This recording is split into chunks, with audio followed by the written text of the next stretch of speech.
भिवंडी लोकसभा मतदारसंघामध्ये आदरणीय डॉक्टर श्रीकांत शिंदेजी आणि आम्ही सर्वांनी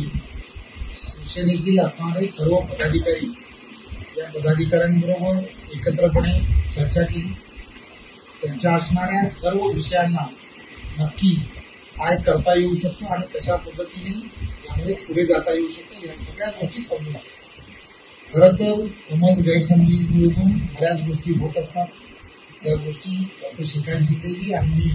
दोघांनी समजून घेतल्या आणि त्याला पूर्ण विश्वास देऊन दिला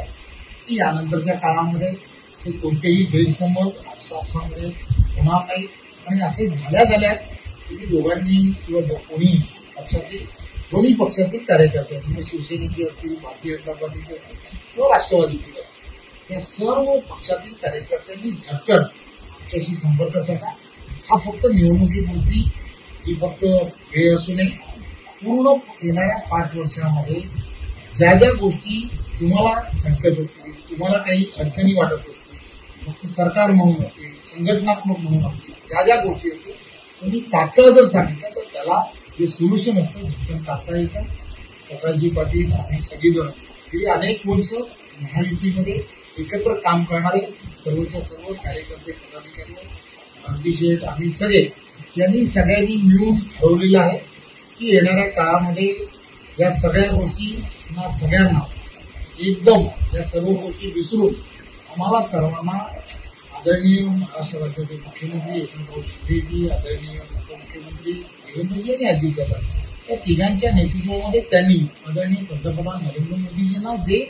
म्हटलं आहे, आश्वासन दिलं आहे की येणाऱ्या काळामध्ये या लोकसभेमध्ये 45+ पर्यंत जायचं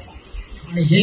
आश्वासन पूर्ण करणं किंवा हे सर्व पूर्ण जर करायचं असेल तर आम्हाला सर्वांना मेहनत करावी लागेल आणि या मेहनतीमध्ये सर्वजण या पदाधिकाऱ्यांनी आणि आम्ही सर्वांनी ठरवलं की नक्कीच एकजुटीने पुन्हा एकदा भिवंडी लोकसभा मतदारसंघामध्ये आदरणीय त्या भागातील खासदार श्रीकांत शिंदे यांच्या नेतृत्वामध्ये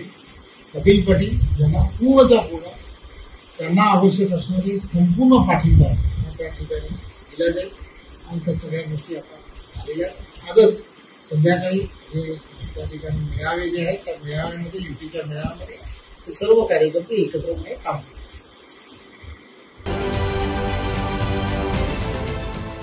देश विदेशातील प्रत्येक घडामोडींचे लाईव्ह अपडेट मिळवण्यासाठी आता साम टीव्हीच्या सर्व सोशल मीडिया प्लॅटफॉर्मला लाईक, फॉलो आणि सबस्क्राईब करा।